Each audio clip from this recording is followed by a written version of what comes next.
Assalomu alaykum aziz tomoshabinlar. Bugun siz bilan juda muhim, hayotingizga bevosita ta'sir qiladigan bir mavzuni muhokama qilamiz. Men hozir aytadigan gaplarimni eshitmasangiz, har oy cho'ntagingizga tushishi kerak bo'lgan katta miqdordagi pullarni o'zingiz bilmagan holda yo'qotayotgan bo'lishingiz mumkin.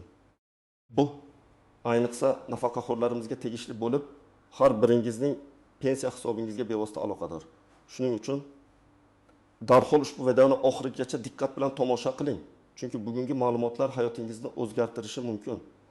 Agarda kanalimizga hali obuna bo'lmagan bo'lsangiz, hozirroq obuna bo'lish tugmasini bosing va ushbu videoga like qo'yishni unutmang. Bu bizga bunday muhim ma'lumotlarni ko'proq odamlarga yetkazishga yordam beradi. Muammoning mohiyati avvallari va hozir nima o'zgardi? Pensiya tizimi doimiy ravishda takomillashib, o'zgarib boruvchi murakkab mexanizm hisoblanadi. Ilgari ko'pchilik nafaqaxo'rlar o'z pensiyalarining hisob kitobi qanday amalga oshirilganini, qaysi qonun va me'yoriy hujjatlarga asoslanganligini bilmasdi yoki unga qiziqmasdi. Ko'pchilikning fikricha, pensiya fondidagi xodimlar to'g'ri hisoblab berishadi degan sodda ishonch mavjud edi. Ba'zilar hatto pensiya hujjatlarini yig'ish va topshirish jarayonini juda murakkab deb hisoblab, bu ishni davlat organlariga to'liq ishonch topshirishardi. Pensiya hujjatlari asosan qog'oz shaklida yuritilar. Ma'lumotlar bazalari unchalik rivojlanmagan edi. Bu esa inson omili tufayli xatoliklar yuzaga kelish ehtimolini oshirardi. Ma'lumotlar almashinuvi sekin va qiyin bo'lgani sababli ayrim holatlarda yangi qonunlar yoki imtiyozlar barchaga birdek qo'llanilmay qolishi mumkin edi. Odamlar o'zlariga tegishli bo'lgan imtiyozlar, qo'shimcha to'lovlar yoki pensiyani qayta hisoblash imkoniyatlari haqida ko'pincha xabardor bo'lmasdi, ammo bugungi kunda vaziyat ancha o'zgardi. Pensiya tizimi yanada shaffof va raqamli tus oldi. Axborot texnologiyalarining joriy etilishi bilan pensiya jamg'armasi va boshqa tegishli idoralar o'rtasida ma'lumot almashinuvi tezlashdi. Bu bir tomondan pensiya hisoblash jarayonini soddalashtirgan bo'lsa, ikkinchi tomondan avvalgi davrlarda yuzaga kelgan xatoliklarni aniqlash imkoniyatini yaratdi. Hukumatimiz tomonidan pensiya tizimida nafaqaxo'rlarning manfaatlarini himoya qilishga qaratilgan ko'plab islohotlar amalga oshirilmoqda. Yangi qonunlar, qarorlar qabul qilinib, mavjud qonunlarga o'zgartirish va qo'shimchalar kiritilmoqda. Masalan, ba'zi bir toifalarga qo'shimcha imtiyozlar berilishi, ish stajini hisoblash tartibida o'zgarishlar, pensiyaning minimal miqdorini oshirish, pensiyani indeksatsiyalash mexanizmlari. Afsuski, bu o'zgarishlarning barchasi ham har bir nafaqaxo'rning shaxsiy hisobiga avtomatik ravishda to'g'ri aks etavermaydi. Ba'zida tizimdagi texnik nosozliklar, eski ma'lumotlar bazasidagi xatolar yoki shunchaki inson omili tufayli ba'zi nafaqaxo'rlar o'zlariga tegishli bo'lgan to'lovlarning bir qismini ola olmay qolmoqdalar. Bu esa nafaqaxo'rlardan o'z pensiya hisoblarini muntazam ravishda tekshirib borishni talab qiladi. Sizning o'zingizning huquqlaringiz va pensiya hisobingiz holati bo'yicha ogoh bo'lishingiz, noto'g'ri hisoblashlar yoki o'tkazib yuborilgan imtiyozlar tufayli yo'qotgan pulingizni qaytarib olishingiz uchun yagona kafolatdir. Pensiya hisob kitobi. Nimani bilishingiz kerak, kim xavotir olishi kerak va kimga buning keragi yo'q? Pensiya hisobingizni tekshirish masalasi hammaga ham birdek dolzarb emas. Keling, kimlar ayniqsa diqqatli bo'lishi kerakligi va kimlar xavotir olmasa ham bo'lishi haqida batafsil gaplashamiz. Birinchi navbatda pensiya hisob kitobida xatoliklarga duch kelish ehtimoli yuqori bo'lgan toifalar. Agar sizning pensiyangiz 2010 yilgacha tayinlangan bo'lsa, sizning holatingizda xatoliklar ehtimoli nisbatan yuqori. Sababi, bu davrda ma'lumotlar bazalari bugungidek mukammal emas edi. Ko'plab ma'lumotlar qog'oz hujjatlarda saqlanardi va elektron tizimga o'tkazish jarayonida xatoliklar bo'lishi mumkin edi. Masalan, ba'zi nafaqaxo'rlar o'zlarining mehnat daftarchalaridagi ayrim ish davrlari pensiya stajiga kiritilmagani aniqlashadi. Bu odatda ish joylari tez-tez o'zgartirilgan bo'lsa yoki korxona tugatilgan, qayta tashkil etilgan bo'lsa sodir bo'ladi. Real misol, Farida opa 1958 yilda tug'ilgan, pensiyasi 2008 yilda tayinlangan. Uning mehnat daftarchasida 1978 yildan 1993 yilgacha bo'lgan davrdagi ish staji, ya'ni 5 yillik staj pensiya fondi ma'lumotlar bazasida aks etmagan. Uning ish beruvchisi o'sha davrda bir necha bor qayta tashkil etilgan, nomlari o'zgartirilgan. Natijada Farida opaning pensiyasi kam hisoblangan. Agar bu 5 yillik staj hisoblanganida, uning pensiyasi har oyda kamida 1000 so'mga ko'proq bo'lar edi. 5 yil davomida bu miqdor 3000 so'mni tashkil qiladi. Bunga hisoblanmagan summa uchun pensiya ham qo'shilishi mumkin. Ikkinchi misol, ba'zi nafaqaxo'rlar ish haqi to'g'risidagi ma'lumotlar pensiya jamg'armasiga noto'g'ri kiritilgani tufayli jabrlanishadi. Masalan, ish haqi hisoblash uchun faqatgina past daromadli davrlar hisobga olinib, yuqori daromadli davrlar e'tibordan chetda qolgan holatlar uchraydi. Buning sababi ba'zida korxona buxgalteriyasi tomonidan ma'lumotlar noto'g'ri topshirilganligi yoki pensiya jamg'armasi xodimi tomonidan ma'lumotlar bazasiga kiritishda xatolikka yo'l qo'yilganligi bo'lishi mumkin. Masalan, Rustam aka 1990-yilda tug'ilgan, 2015-yilda pensiyaga chiqqan. Uning pensiyasi hisoblanayotganda oxirgi yillikdagi eng yaxshi 5 yillik ish haqi hisobga olinishi kerak edi. Ammo hisob-kitobda faqat o'rtacha ish haqi ko'rsatilgan va ayniqsa yuqori daromad olgan davrdagi bonus hisobga olinmagan.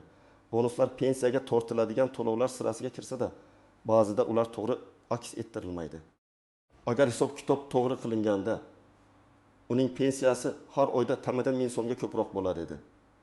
1 yil davomida bu hug'un 6000 so'm. Qo'shimcha imtiyozlarga ega bo'lgan fuqarolar ham o'z pensiya hisoblarini tekshirishlari shart. Masalan, Chernobil avariyasi oqibatlarini bartaraf etishda qatnashganlar, urush qatnashchilari va nogironlari, mehnat faxriylari, 2 va undan ortiq farzandi bo'lgan ayollar, qishloq joylarda tibbiyot yoki pedagogika sohasida ishlaganlar kabi ko'plab toifalar uchun pensiyani hisoblashda maxsus koeffitsiyentlar qo'llaniladi yoki qo'shimcha stajlar beriladi. Agar siz shunday imtiyozlarga ega bo'lsangiz, lekin bu sizning pensiya hisobingizda aks etmagan bo'lsa, siz ham har oyda anchagina pul yo'qotayotgan bo'lasiz. Real misol, Gulnora opa 1965 yilda tug'ilgan, qishloq maktabida 30 yil ustozlik qilgan. Pensiyaga chiqishida uning pensiyasi oddiy tartibda hisoblangan. Biroq amaldagi qonunchilikka ko'ra qishloq joylarda pedagogik faoliyat bilan shug'ullanganlarning har 10 yillik ish staji 1 yilga ko'proq hisoblanadi. Demak, uning 30 yillik staji aslida 33 yil deb hisoblanishi kerak edi. Bu 30 yillik qo'shimcha staj uning pensiya miqdoriga sezilarli ta'sir qiladi. Agar bu imtiyoz to'g'ri qo'llanilganida, uning pensiyasi har oyda kamida 35 000 so'mga oshgan bo'lar edi. Shuningdek, so'nggi yillarda ish staji bilan bog'liq qonunchilikda o'zgarishlar tufayli ham ko'plab nafaqaxo'rlar pensiya miqdorini qayta ko'rib chiqishga haqlidirlar. Masalan, 2011 yildan boshlab ayollarning bolasini parvarishlash davri jami ish stajiga kiritilgan.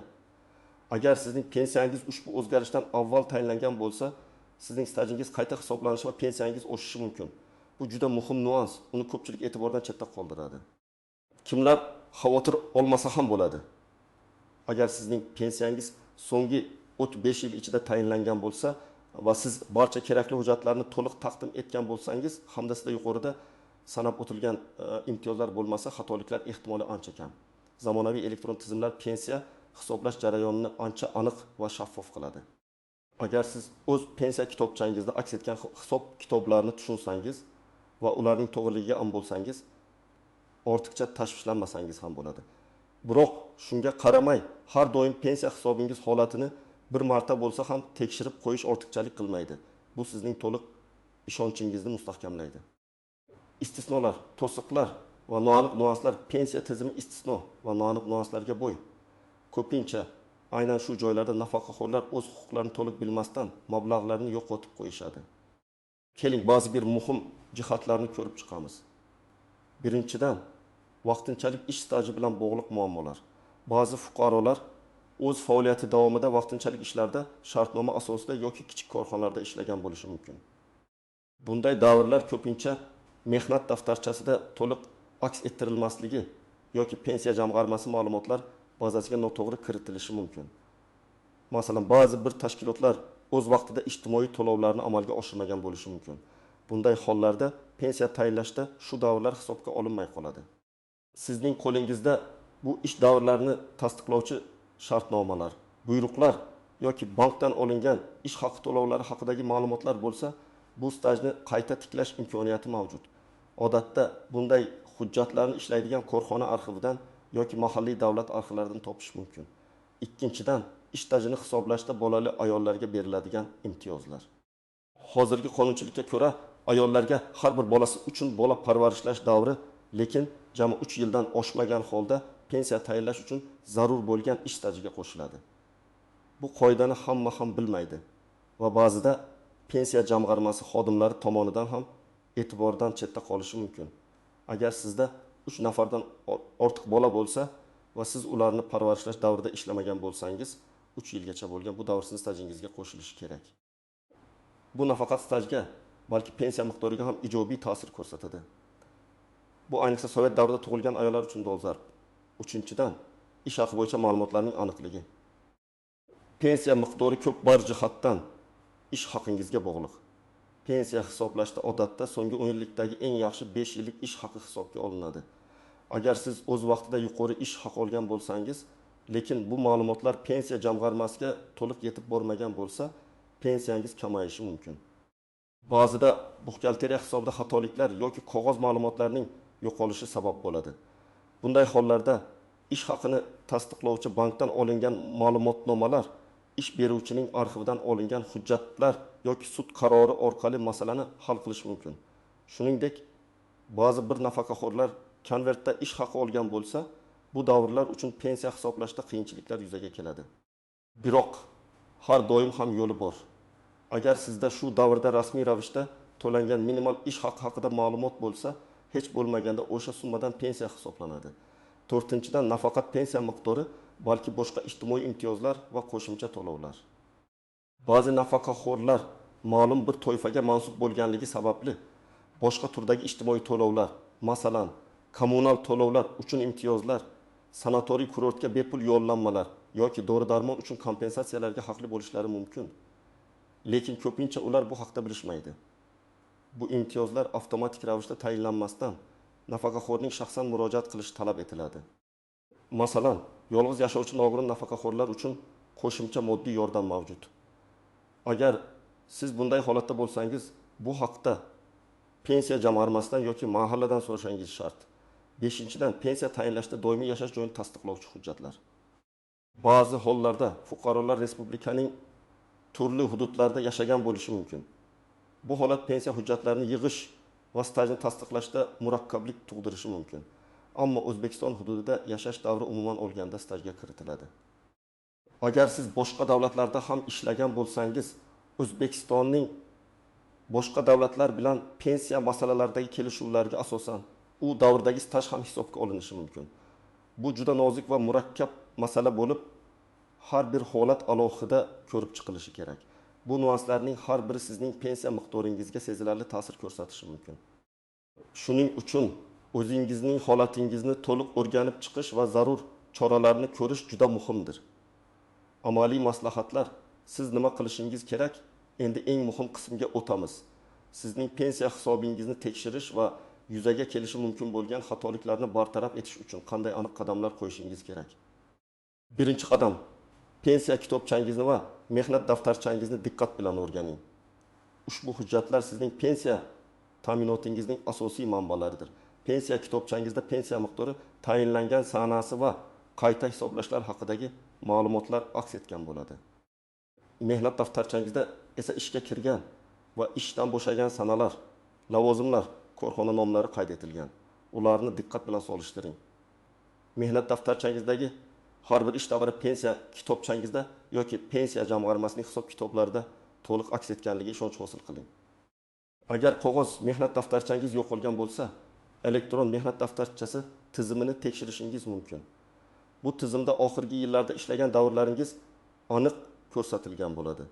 Agar sizda eski, qo'lda yozilgan mehnat daftarchasi bo'lsa, undagi barcha qoidalar tushunarli ekanligiga va muhri bosilganligiga ishonch hosil qiling. Agar o'chirilgan, tuzatilgan joylar bo'lsa, bu pensiyada jamg'armasida savollar tug'dirishi mumkin. Ikkinchi qadam, pensiya jamg'armasiga murojaat qiling. O'zingiz yashaydigan hududdagi pensiya jamg'armasining tuman, shahar bo'limiga murojaat qiling. Bu eng ishonchli va to'g'ri yo'l.